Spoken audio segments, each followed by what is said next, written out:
Welcome to Precalculus Concept 23F. Underneath angles and radian measures, we're going to talk about coterminal angles and how to find them. There's 4 boxes for you. So here is box number 1. I'm going to answer this question of what is a coterminal angle. So consider this picture that I have for you on the left-hand side. Okay, this angle has an initial side and it has a terminal side, and I know that the angle theta ends up right about here, and I'm calling that the angle theta. Okay, so consider this angle then. Consider my same initial side. What if I just went backwards and I ended up like this and I called this angle alpha? Well, it turns out that angle alpha and angle theta are what we call coterminal. Why are they called coterminal? Because they are 2 angles that have the same terminal side. That's the key. 2 angles that have the same terminal side. Now, since all of our angles are going to be drawn in standard position, the initial side is just going to be a given. So as long as their terminal side is the same, they're called coterminal. So another way that you could do this is I could have gone all the way around once and then all the way around again and called that angle beta. And now beta would be added to my list of coterminal angles. So you can see pretty quickly here that we can find an infinite amount of coterminal angles if we just keep spinning around and around and around the circle. But the big takeaway here for box 1 is that a coterminal angle are 2 angles that have the same terminal side. Okay, let's look at 2 examples of how to find coterminal angles. Maybe I should call this example A, and I should call this example B. Let's take a look at example A first. Notice I have an angle of 420 degrees. So that means I've spun all the way around the circle once and then a little bit more. So how do you find a coterminal angle? Well, this angle right here, if I just spun up a little bit, would be coterminal. And the way that you can get that angle is simply by taking 420 and subtracting off 1 full revolution of 360. So if it took 420 and subtracted off a revolution, all I would be left with is this little orange part, and you would see that that's a 60-degree angle. So therefore, 60 degrees is what we call coterminal with 420 degrees. So 60 and 420 are, you end up in the same position on the graph. It just depends on how you got there. Part B. Let's take a look at negative 120 degrees. So a negative angle, like we know, would come down like this. So another way to think about this is, what if I did a positive angle and went that way and looked for this purple angle here? So I'll call this alpha for now. How could I find this one? Well, if I'm at negative 120, if I added 360 back, then I would end up in the place that I'll be looking for. So if I took my negative 120 and I added on my 360 to this thing, then I would end up with a 240-degree angle that's equal to alpha. So therefore, 240 degrees is coterminal with negative 120 degrees. Meaning that you end up in the same spot on the terminal side by drawing these 2 angles.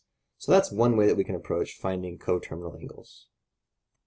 Box number 3 is another example. We're going to find a positive angle that is less than 360 degrees or 2 pi, depending on if we're working in radians or if we're working in degrees, that is coterminal to the angles given. So let's take a look at example A. And what I really like to do when I do these problems, you guys, is I like to get a visual of what I'm dealing with here. Okay? So where is negative 135 degrees? Well, it's going to be in quadrant number 2. So it's going to be somewhere over here. Okay? So it's going to look like this. And the question is, it wants a positive angle that's less than 360. So that's coterminal. So do you guys see that if I could get this angle, alpha, that's the one that I could use. So how could I do that? Well, one way to get there is to add 360 degrees to this, and I would end up in the same spot. So if I take the negative 135 and I add 360 degrees, I would end up with a grand total of 225 degrees. So therefore, 225 degrees is coterminal to negative 135 and is a positive angle that's less than 360. So I've met all of the requirements. All right, take a look at example B. This one's in radians, so I'm going to consider staying in radians, and I would encourage you guys to do the same thing.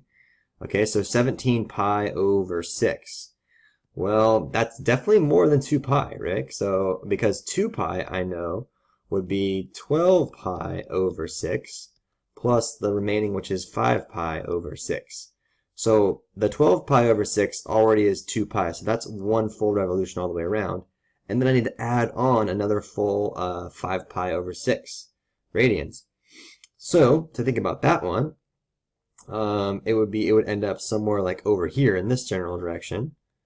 So the angle that I'm looking for, that would be a positive coterminal angle, would just be this one here, the one that I have going from the initial x-axis to the terminal side. So it's already found for you because you found it right here by saying 5 pi over 6, because all you did was you broke up the radian into one full revolution plus the remaining part. So the other way to think about this is to convert everything into degrees. Now I wouldn't recommend this because it's a lot of work, but you can still do it. So 17 pi over 6 is the same thing as 510 degrees. 12 pi over 6 is 360 degrees. And 5 pi over 6 is 150 degrees. So you can just put these two together and say, oh, well then, 150 degrees, that's pretty easy to solve. And that would be the angle. That would be the answer. But it wanted it in radians, so I'm going to keep it in radians at 5 pi over 6. So 2 examples of how to find a positive angle that's coterminal with given conditions. Okay, here's a you try for you, box 4. Find a positive angle less than 2 pi for the following angle of 13 pi over 5. So I'm going to challenge you to try and stay in radians the whole time. Okay, hope you got the right answer. Here's how it works. I took 13 pi over 5 and I broke it up into 10 pi over 5 plus another 3 pi over 5. So hopefully you realize that 10 and 3 make the 13 pi, and then of course my common denominator 5. Why did I do it this way? Well, because 10 pi over 5 is worth 2 pi, which is one full revolution all the way around. And then the leftover part, 3 pi over 5, ends up being my coterminal angle because I have found the angle that is less than 2 pi and ends up being in the same exact spot. So that's the approach that we're trying to get in this lesson.